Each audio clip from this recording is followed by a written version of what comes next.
I'm annoyed, I'm satisfied, and I'm thrilled as can be. I got all bases covered here, and I want to talk about it with you right now.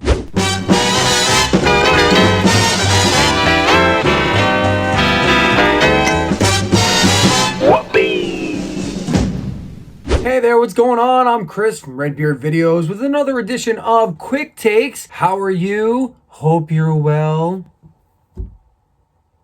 I have so much that I want to get to, but I just want to throw out there immediately right off the bat that I haven't been on for about a week to 10 days. I had some personal stuff go on, death in the family, a bunch of traveling, then dealing with some physical ailments, nothing that you need to be concerned about, so don't worry. But channel is growing. Everybody's paying attention. Your comments are so welcome, so please keep that coming for whatever I do. So please keep it coming. Keep talking to me. I want to keep talking to you. Now, I'm very annoyed at something. I'm very pleased with something that happened. Satisfied is the word I would say. I'm beyond ecstatic for a few things that have gone on over the past few weeks. So let's get it started, shall we? The first thing, the first week of April, I believe it was April 6th, Phil Anselmo, former vocalist of Pantera, actually, I'm sorry, it was April 9th of this year. He streamed live a ticketed event that people paid for, what he called a vulgar display of Pantera with his band, The Illegals.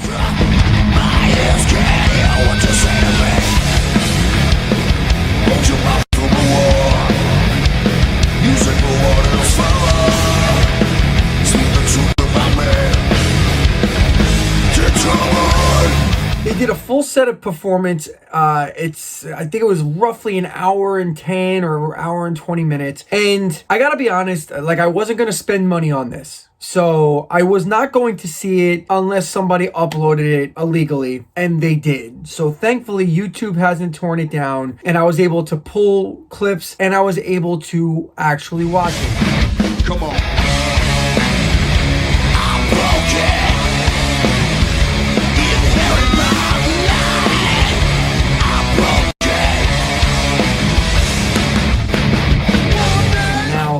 I watched a whole bunch of it. I didn't watch the entire thing, I'll be honest with you. I'll get the good out of the way first. I'll give credit where it's due. Phil didn't sound terrible, okay? He clearly sounds 20 plus years older than the last time we heard him doing this with Pantera. Now, I know that he's done these songs with guest appearances during like the Dime Day Bash or during sets that he did with the Illegals. And those times that I heard him do with them, they were terrible. And it was usually one of the more popular songs like Walk or Mouth for War or something like that. I have not heard him do the deeper cuts that were on this set. He did okay. He held his own. Now, granted, there was no performance angle here, like performance whatsoever. He kind of just stood there and belted out these songs as best as he could.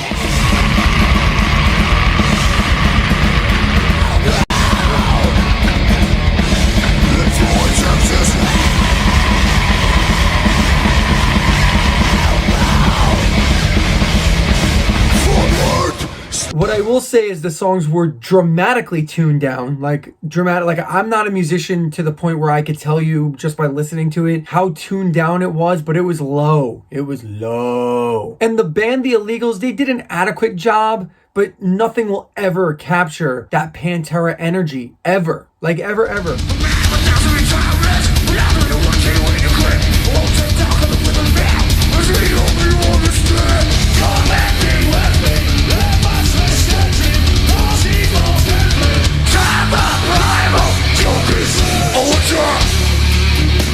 Vin, Rex, Dime. No one will ever touch it. It took two guitarists from the Illegals to do what Dimebag does just by himself. So I will give credit where it's due. These guys did an okay job. The set that they picked to play, I mean, it was kind of predictable. I could have, off the top of my head, picked out, let me see, they did 15, 16 songs. Out of the 16 songs, I mean, maybe Hellbound was a little bit of a surprise. We'll Grind That Axe for a Long Time was a little bit of a surprise. But the rest of these songs weren't the least bit surprising to me whatsoever. The fact that there is nothing other than domination from Cowboys from Hell was a little bit surprising. We didn't even get Cowboys from Hell, which is a little surprising. But on the flip side, I'm willing to bet that Phil can't sing Cowboys from Hell, so it doesn't fully surprise me. Now, with all that out of the way, giving the good what it is, it wasn't horrifying. What was horrifying that this even transpired at all? Phil, do your own thing, man. Pantera is literally dead. Literally dead. Half the band is dead. The founders,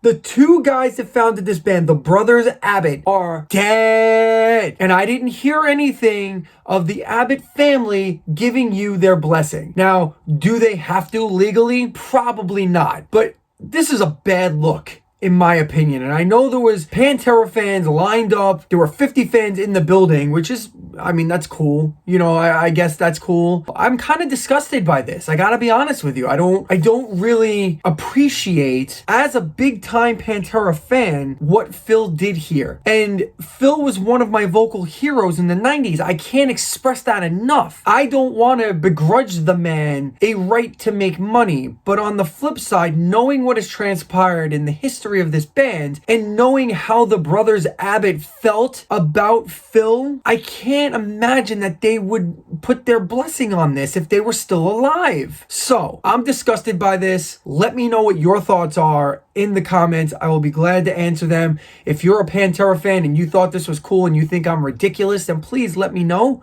Throw it down in the comments. I'll be there typing with you and we'll have it out. I'm okay with that. But for me, this was a disgusting display from its inception. It doesn't even have to do with the execution, which, again, I want to reiterate, the execution was okay. Like, it was okay. It was okay for a guy 20 years later in his career who probably hasn't done stuff of that level since, because I've heard all the music he's done since, and it doesn't reach the Pantera level. In energy, in quality, it just doesn't. Not bad, just not Pantera. My second take is the satisfying one. Jon Schaffer of Iced Earth has pled guilty to 2 charges regarding the insurrection that took place at the nation's capital on January 6th. The 2 charges Schaffer pled guilty to are obstruction of an official proceeding of Congress and trespassing on restricted grounds of the Capitol while armed with a deadly or dangerous weapon.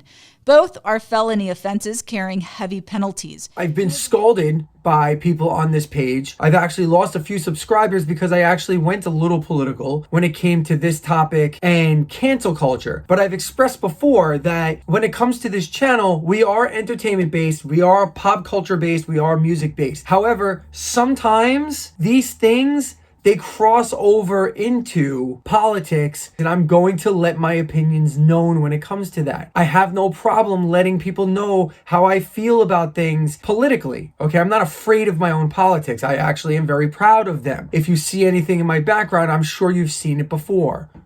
There it is. So, Jon Schaffer of Iced Earth, a very much out front, and I don't know if he's a Republican, but he's definitely a conservative, showed up on January 6th to the Trump rally. There will be a lot of blood shed if it comes down to that. Trust me, the American people will not go for that bullshit once they understand what's actually happening. So that's where we're at. I mean, nobody wants this, but they're pushing us to a point where we have no choice. Stormed the gates of the Capitol building, entered the building illegally, and was arrested. There were videos of him out there prior to the event, or to his actually storming the Capitol, so he couldn't deny it. As a result, he was arrested. He was charged with obstruction of an official proceeding and entering a building with a dangerous weapon, which was bear spray. I'm guessing it's something that you would spray into a bear's eyes to get them away from you. I should actually have some here because there are bears where I live, but I digress. He apparently struck some sort of plea bargain, so I'm guessing he's ratting out anybody that he knows. He has said that he would cooperate with investigators in exchange for potential leniency during sentencing. Now, I don't know where I heard this. I think I heard it on the news, on the radio, that he was in the ballpark of getting 3 to 5 years in prison. And if you know anything about Iced Earth, that band is essentially done. 2 members already quit the band, which is not that big a deal in terms of regular standard operating procedure for Iced Earth because they've had a kind of a rotating cast of characters, and Jon Schaffer is the main guy in Iced Earth. But as long as that guy sits in jail, they're not really going to be putting out music. So all you Iced Earth fans out there, how do you feel about this? Comment. Let me know. What are you thinking? The thing I'm thrilled about this month so far in April is, holy shit, the new music that have come out of the sky. It's been tremendous, okay? First off, 21 Pilots. Don't you shy away. Manifest the ceiling when you shy away. Searching for that feeling just like an I love you. Band that I didn't even necessarily care so much about until my oldest son turned me on to them, and then I saw them live and I had my mind absolutely eradicated and blown by how good that band is. They put out a new song that was called Shy Away. Don't circle the track, just break the cycle in half and leave your skin on the floor. This song is very much in an 80s vein. If you like 80s music, it's got an 80s like new wave, but it's also got a shoegazy vibe at times, and it's got a little more heaviness to it, but not off-putting at all. Very well sung, very well constructed, and it's kind of, in my opinion, different than anything we've ever heard from this band, which leads me to believe that we might get something completely different, or it might be more of the same, because on the last album, Trench, the first song they put out for that album was called Jumpsuit, which was something we had never heard from them before, which was like a downright heavy alt-rock tune, and then the rest of the album was a lot of like dance music, hip-hop, with some rock infused. I loved it. Not putting down Trench at all. Just saying, Jumpsuit was no indication whatsoever of what you were going to get for the rest of the album. I think that's what makes 21 Pilots so damn good. Anyway, they've announced the name of the album, which will be called Scaled and Icy. And there is a streaming event which you can buy tickets to on May 21st. So it's a live stream experience. I don't know what that means, but I'm damn excited to check it out. I don't know if they're going to release the whole album on May 21st, or if that's just they're going to play it and then release the album later, or what. I don't know, but 21 Pilots is back, and that's exciting. The second thing that came out over these past few weeks was another single from OMG, Oh My Gojira.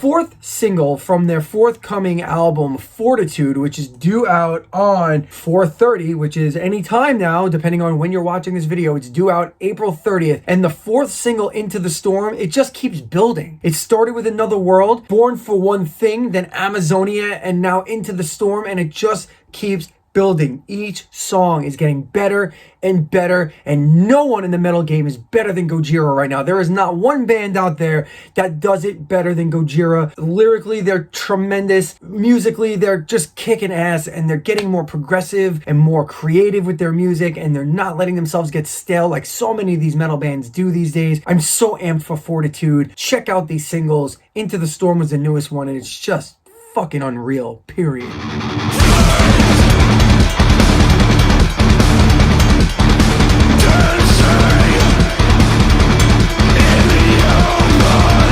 And then the third thing that got released that I'm super excited about is Tillian Pearson put out a solo record called Factory Reset, and that was put out on the day I'm recording this, which was April 23rd. When did you lose control? That's too late for that glory. Far too late, but I'm sorry. Change my days. Fantastic album, a whole array of different types of music on this one, but it's all Tillian's signature voice. And if you don't know who Tillian Pearson is, he's one of the lead vocalists from one of my favorite bands, Dance Gavin Dance. Been making hours out of every minute, a little deeper and I feel infinite. Becoming clear that my mind and my soul and my body are autonomously independent. So So check out the Tillian Pearson record. It's fantastic. I'm not going to go into a full review here. I've listened to it twice. I'm fully in love with it. You're going to get a little bit of rock. You're going to get a little bit of metal. You're going to get some prog rock. You're going to even get some Latino feel to it and some dance music in there. It's just a whole mixture of different things. He's throwing it all at you. It sounds like something that, like, they're all bits and pieces of what makes up Dance Gavin Dance, but it's just Tillian's voice and not John Mess. Fantastic. I love it. Love the guy's voice, love his writing ability, and I love this album. So check it out.